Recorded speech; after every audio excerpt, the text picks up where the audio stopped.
नमस्कार, अटल मत न्यूज मध्ये आपले सहर्ष स्वागत आहे।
सभापतीपदी निवड झालं तर काय म्हणायचं काय म्हणायचं आता 100% जे भारतीय जनता पार्टीच्या पक्षश्रेष्ठींनी जो आमच्यावर विश्वास टाकला, माझ्यासारख्या कार्यकर्त्यांची संधी दिली, तर हा संधीचा उपयोग जनतेच्या सेवेसाठी ग्रामीण भागातील जे काही जनतेच्या जिल्हा परिषदमार्फत योजना असतात तर ते प्रत्येक शेवट घटकापर्यंत जायला पाहिजे हे हेतूने आम्ही सगळे कामं करणार। आणि भारतीय जनता पार्टीचा विचार आणि काम हे आपल्या जिल्ह्यात सर्वतोर पोहोचण्यासाठी या पदाच्या माध्यमातून आम्ही 100% जनतेची सेवा होईल हे हेतून काम करणार। जिल्हा परिषदेत सर्वात मोठं खातं म्हणून बांधकाम विभाग हा अतिशय महत्त्वाचा विभाग आहे आणि या विभागाअंतर्गत जिल्ह्यामध्ये बांधकामा संदर्भामध्ये कामं असतात। अनेक कामं रखडलेली आहेत, ती कामं आपण कशा पद्धतीने मार्गी लावणार? मी माझं वैयक्तिक मत आहे, खातं लहान मोठं हा बघण्याचा दृष्टिकोन आहे। जरी काम करू तरी वेगळा असेल, छोटं जरी खातं असेल तर आपल्या स्वतःवर आहे आपण किती चांगलं काम करतो। आणि ह्या नक्कीच जरा तुमच्या ज्येष्ठ लोकांचं म्हणणं आहे या खात्याला खूप महत्त्व आहे, की हे महत्त्व मी तितकी जिम्मेदारी की आपल्या जिल्ह्यातील ग्रामीण भागात बांधकाम विभागातून जे जे काय कामं रखडलेले आणि रखडलेले कामं पूर्ण करून नवीन योजनातले कामं करण्याची जिम्मेदारी आमची आणि ती 100% प्रामाणिकपणे आम्ही जनतेची बांधिलकी होऊन त्याला पूर्ण करणार। बजेटमध्ये काय मागणी केलेली आहे?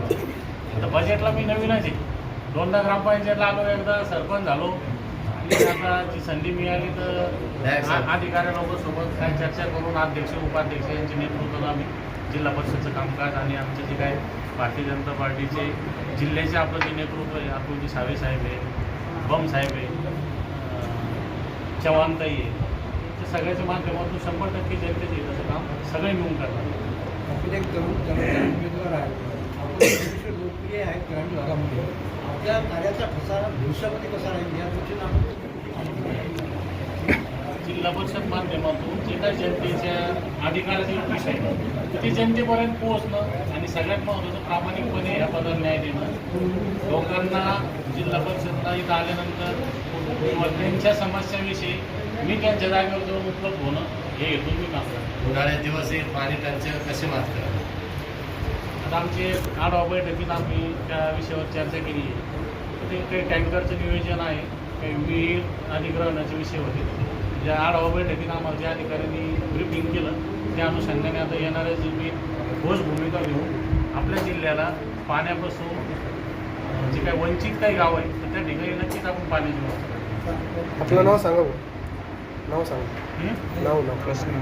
सचिन कल्याणराव गरड, वडगाव बजाजनगर 51 गट क्रमांकमधून मी निवडून आला। भारतीय जनता पार्टीने मला जी संधी दिली तर मी आभारी आहे।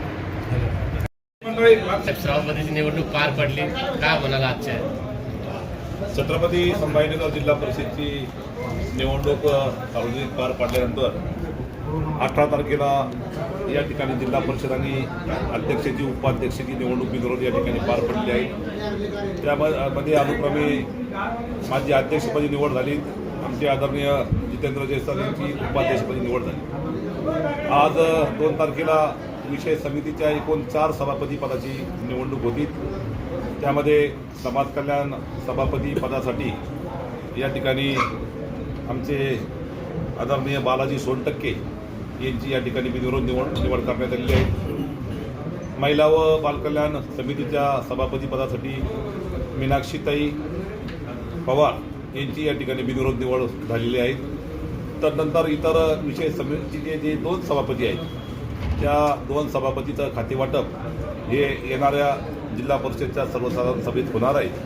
त्यासाठी अनुक्रमे सचिनजी गरड यांची या ठिकाणी निवड झालेली आहे आणि दुसऱ्या सभापतीपदासाठी अनिताताई ज्ञानेश्वर मोठे यांची या ठिकाणी बिनविरोध निवड झालेली आहे. तुमची आता पुढची वाटचाल काय राहणार आहे विकासाच्या कामामध्ये?